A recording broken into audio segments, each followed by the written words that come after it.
Voter তালিকার বিশেষ নিবিড় সংশোধন বা এসআইআর নিয়ে তৃণমূল কংগ্রেসের গণ অবস্থানে বাধা দিল পুলিশ। সে প্রতিবাদে রাস্তায় বসে বিক্ষোভ প্রদর্শন করে তৃণমূল কর্মী সমর্থকরা। পরে পুলিশ তাদের গ্রেপ্তার করে ভিআইপি রোড অবরোধ মুক্ত করে। ঘটনা রাজধানীর সার্কিট হাউস স্থিত গান্ধী মূর্তি সংলগ্ন এলাকায়। ভোটার তালিকার বিশেষ নিবিড় সংশোধন নিয়ে রাজ্যের কিছু সংখ্যক বিএলও বিভিন্ন স্থানে অনৈতিক কাজ করে চলেছে বলে অভিযোগ প্রদেশ তৃণমূল কংগ্রেস নেতৃবৃন্দের।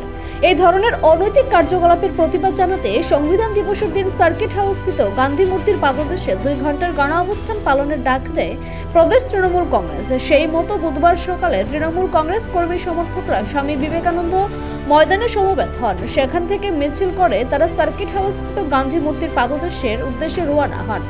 কিন্তু গান্ধী মূর্তির পাদদেশের সামনে এনসিসি থানার পুলিশ তৃণমূল কংগ্রেস কর্মী সমর্থকদের বাধা দেয়। এর প্রতিবাদে ভিআইপি রোডের সংশ্লিষ্ট স্থানে রাস্তায় বসে প্রতিবাদে গর্জে ওঠে তৃণমূল কংগ্রেস কর্মী সমর্থকরা। এই প্রসঙ্গে তৃণমূল কংগ্রেসের নেতৃত্ব জানান, তাদের 2 ঘন্টার গণ অবস্থান কর্মসূচি পূর্ব নির্ধারিত ছিল। বিজেপি সরকার পুলিশ লেলিয়ে তাদের কর্মসূচি বানচাল করার প্রয়াস নিয়েছে। এরই প্রতিবাদে রাস্তায় বসে তৃণমূল কর্মী সমর্থকরা বিক্ষোভ কর্মসূচি পালন করছে বলে জানান তিনি আরও জানান, এসআইআর নাম করে কিছু সংখ্যক বিএলও রাজ্যের বিভিন্ন স্থানে বিশেষ করে বিরোধী দলের সমর্থকদের বাড়ি বাড়ি গিয়ে বার্থ সার্টিফিকেটের প্রমাণপত্র চাইছেন। কাউকে বলছেন 2002 সালের ভোটার লিস্টে আপনার নাম নেই, আপনি বাংলাদেশি, তাই বাংলাদেশে চলে যান। সংশ্লিষ্ট বিএলওদের এই ধরনের আচরণে রাজ্যবাসী যেন আতঙ্কগ্রস্ত না হন, সেই লক্ষ্যে তারা বুধবার গণ অবস্থান পালনের সিদ্ধান্ত নেন। তিনি আরও জানান, প্রকৃত ভারতবাসী এবং প্রকৃত ভোটার একজনের নামও ভোটার লিস্ট থেকে কাটতে দেওয়া হবে না। আপনারা সবাই লক্ষ্য করছেন যে বিগত কিছুদিন ধরে ত্রিপুরা রাজ্যে জাতীয় নির্বাচন কমিশনার এখনো পর্যন্ত ত্রিপুরাতে এসআইআর চালু হয়েছে বলে কোনো রকম নোটিফিকেশন দেয়নি।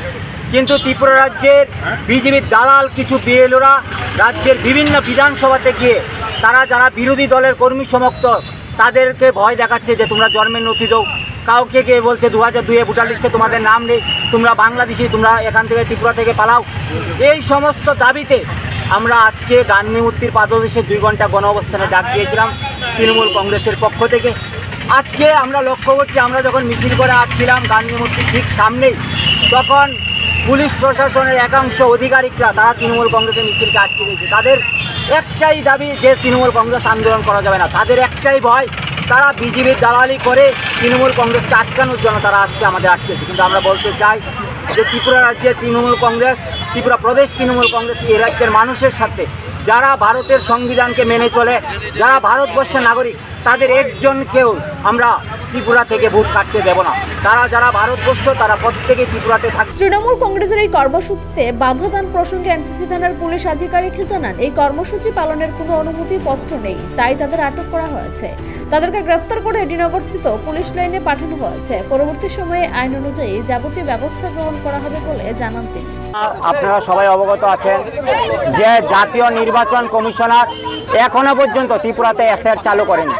কিন্তু আমরা লক্ষ্য করছি বিগত কিছুদিন ধরে ত্রিপুরার যে বিভিন্ন বিধানসভাতে বিশেষ করে বিরোধী দলের যারা কর্মী সমর্থক তাদেরকে হয়রানি করা হচ্ছে। তাদেরকে বাড়িতে গিয়ে বলছে বার্থ সার্টিফিকেট দেওয়া হোক কাগজ, তাদেরকে গিয়ে বলা হচ্ছে আধার কার্ডের কাগজ দেওয়া হোক, তাদেরকে গিয়ে বলছে বিভিন্ন নথিভুক্ত দেওয়া। কিন্তু এখনো পর্যন্ত ইলেকশন কমিশনার এখনো পর্যন্ত ত্রিপুরাতে এসআইআর চালু করেনি। কিন্তু আমরা লক্ষ্য করছি বিরোধী দলের কর্মী সমর্থকদের বাংলাদেশি, কখনো রোহিঙ্গা বলে তারা বিভিন্ন মানুষকে হয়রানি করছে।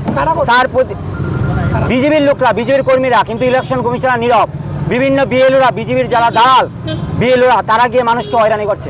কিন্তু আমরা লক্ষ্য করছি, আপনারা সবাই অবগত আছেন যে আমরা বলেছিলাম আজকে আমরা গান্ধী মূর্তির পাদদেশে আমরা এই এসআইআর এর বিরুদ্ধে, আপনারা সবাই অবগত আছেন যে পশ্চিমবঙ্গে এখনো পর্যন্ত এসআইআর এর বলে 35 থেকে 36 জনের মৃত্যু হয়েছে। ত্রিপুরার মধ্যে জনগণ যেন আতঙ্ক না হয়, ত্রিপুরার জনগণের যাতে কোনো ধরনের অশান্তি না হয়, তাই আমরা আজকে ত্রিপুরার জনগণের সাথে আমরা আজকে এসআইআর এর বিরুদ্ধে আমরা আজকে গান্ধী মূর্তির সামনে পাদদেশে আমরা 2 ঘন্টার গণ অবস্থানের জন্য আমরা আসছিলাম। এখন পুলিশ আমাদেরকে আটকে দিয়েছে, আমরা রাস্তায় বসেছি। আমাদের আন্দোলন চলবে। ত্রিপুরা রাজ্যের বাঙালিদের বাংলাদেশি বলা তাকমা আমরা কোনো মতে মানব না। ত্রিপুরা রাজ্যের পুলিশ প্রশাসন এবং ইলেকশন কমিশনারকে বিজেপির দালাল বানিয়ে তারা বিভিন্ন মানুষকে যারা এই সরকারের বিরুদ্ধে প্রতিবাদে রাস্তায় নামছে তাদেরকে আটকানোর জন্য পুলিশ লেলি দিয়ে তাদেরকে অত্যাচার করছে। আমরা তৃণমূল কংগ্রেস রাস্তায় আছি, আমরা রাস্তায় থাকবো এই রাজ্যের মানুষের সাথে।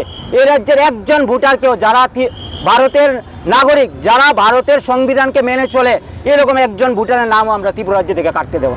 পুলিশ থেকে আপনার আগে পারমিশন? আমরা পুলিশকে ইনফরমেশন দিয়েছিলাম যে আমরা 26 তারিখ আমরা এখানে 2 ঘন্টার গণ অবস্থান করবো। পুলিশের তরফ থেকে কোনো রকম রিপ্লাই আসেনি এবং আমরা বিভিন্ন প্রেস মিডিয়ার মাধ্যমে আমরা প্রেস মিট করেও আমরা সারা রাজ্যের মানুষকে জানিয়েছি। এদিন হঠাৎ করে তৃণমূল কংগ্রেস কর্মী সমর্থকরা রাজধানীর ভিআইপি রোড অবরোধ করার ফলে সংশ্লিষ্ট সড়কে তীব্র যানজটের সৃষ্টি হয়। এর ফলে অনেক সরকারি কর্মচারী এবং বেসরকারি স্কুলের ছাত্রছাত্রীরা সঠিক সময়ে অফিস ও বিদ্যালয়ে যেতে পারেনি। নিজস্ব প্রতিনিধি রিপোর্ট, এশিয়ান টাইমস।